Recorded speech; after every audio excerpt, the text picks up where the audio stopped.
दोस्तों नमस्कार। दोस्तों आपने भस्मासुर राक्षस के बारे में सुना होगा, नहीं सुना तो मैं ही बता देता हूँ। भस्मासुर एक राक्षस था जिसको वरदान मिला था शिव जी से कि वो जिसके सिर पे भी हाथ रखेगा वो भस्म हो जाएगा, वो जल जाएगा। तो जब उसको वरदान दिया गया शिव जी द्वारा तो सबसे पहले तो शिव जी के पीछे ही गया कि उनको ही ख़त्म कर दे। तो ये कहानी जो है इसका आज के एपिसोड से क्या तात्पर्य है, हम आज बात कर रहे हैं व्लादिमीर ज़ेलेंस्की के बारे में जो यूक्रेन के प्रेसिडेंट हैं। तो क्या आने वाले टाइम में वो दुनिया के लिए भस्मासुर के रूप में आ रहे हैं? तो आइए जानते हैं उनके बारे में और जो कॉन्फ्लिक्ट चल रहा है उसके बारे में, यूक्रेन रशिया वॉर के बारे में।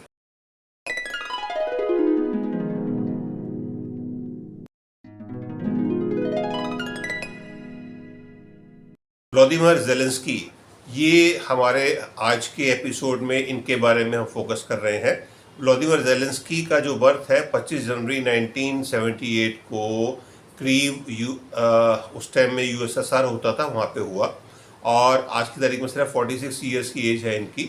ओलेवा इनकी वाइफ का नाम है और इनकी 2 संतान है, जो एक डॉटर है 20 साल की और 10 साल का बेटा है। इन्होंने ग्रेजुएशन जो अपनी की वो एलएलबी की पढ़ाई की और करीब यूएसएसआर में उस टाइम पर, और जो बाद में यूक्रेन हुआ। तो अब ये यूक्रेन के प्रेसिडेंट हैं, 5वें प्रेसिडेंट हैं यूक्रेन के। और इन्होंने अपना जो करियर शुरू किया था वो किया था servant of the people series से। ये सर्वेंट ऑफ द पीपल एक सीरीज आती थी, ये कॉमेडी सीरियल था, सटायर था, और इसमें इन्होंने पार्टिसिपेट किया यूक्रेन के अंदर। ये सीरियल काफ़ी पॉपुलर हुआ और 2015 से 2019 तक ये एयर होता रहा। तो इसमें यही हीरो थे कि उसमें भी यही दिखाया गया है कि एक स्कूल टीचर जो होता है वो यूक्रेन का प्रेसिडेंट बन जाता है और किस तरह से वो अपने कंट्री को चलाता है। तो इन्होंने उस चीज़ को चरितार्थ करते हुए 2018 में 31 दिसंबर 2018 को अपना कैंडिडेचर दिखाया कि मैं यूक्रेन का प्रेसिडेंट के लिए कॉन्टेस्ट कर रहा हूँ। और 2019 में ये मई में बहुत अच्छे मार्जिन से जीत कर आए। 73% कुछ इनको वोट्स मिले उस टाइम, पॉपुलर वोट वहाँ पर यूक्रेन का जो सिस्टम है, और वहाँ पर ये प्रेसिडेंट इलेक्ट हुए। जब 2019 में ये इलेक्ट हुए और 2020 में ही कोविड आ गया, रिसेशन थी, सब चीज़ें थी, और ये बोलकर भी आए थे कि मैं करप्शन ख़त्म करूँगा, यूक्रेन के अंदर करप्शन काफ़ी है और यूक्रेन को अच्छा पॉपुलर करेंगे। बट जब ये जीत कर आए, सब कुछ हुआ, और इनका जो क्लैशेस थे वो रशिया के साथ बढ़ते गए। बेसिकली रशिया के साथ क्लैशेस तो पुरानी ही हैं। 2014 में जब रशिया ने क्रीमिया एनेक्स किया था यूक्रेन से, तो तब से ही रशिया के साथ डिस्प्यूट इनके चल रहे हैं। खैर, हम अब यही फोकस करते हैं 2024 की तरफ ही।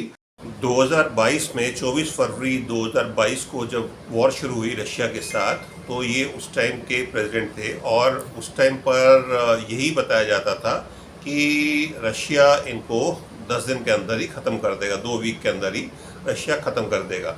बट कुछ ऐसा हुआ कि अमेरिका ने और नाटो ने काफ़ी सपोर्ट देते रहे इनको, और ये वॉर कंटिन्यू रही, अभी भी चल रही है।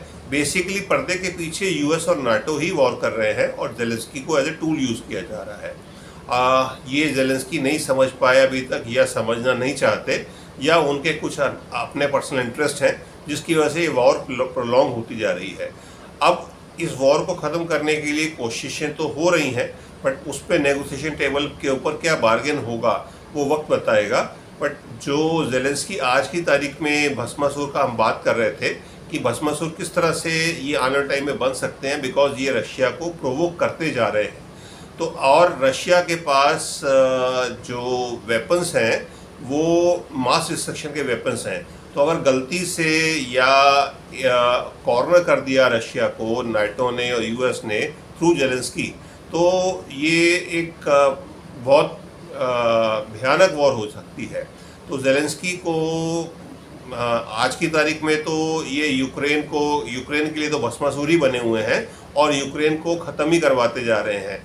यूक्रेन एक बहुत अच्छा साफ कंट्री था जिसमें जो सिटीज़ थे, क्रीव है उनका लवीव है, खारकीव है, जहाँ पर इंडियन स्टूडेंट्स काफ़ी पढ़ने जाते थे। तो ये और जो यूक्रेन की मेजर एक्सपोर्ट्स है वो बेसिकली वीट का है और सनफ्लावर ऑयल। दुनिया के अंदर सनफ्लावर ऑयल का लार्जेस्ट प्रोड्यूसर है यूक्रेन। और ग्रेन में जो वीट है वो यूरोप में सबसे बड़ा प्रोड्यूसर है। तो wheat bowl of the world बोला जाता है यूक्रेन को। बट अब इनकी जो वॉर चल रही है 2.5 साल में, तो इतने डैमेजेस हो गए हैं इन कंट्री के अंदर कि इंफ्रास्ट्रक्चर दोबारा खड़ा करना पड़ेगा। तो मैसेजेस आज के एपिसोड से कि क्या ज़ेलेंस्की आने वाले टाइम में भस्मासुर के रोल में आएंगे, वर्ल्ड वॉर अगर हो रही है या चलेगी या होगी तो उसमें यूक्रेन के प्रेसिडेंट का क्या रोल होगा। आपका क्या मत है, क्या कहना है, आइए जानते हैं आपके कमेंट बॉक्स में।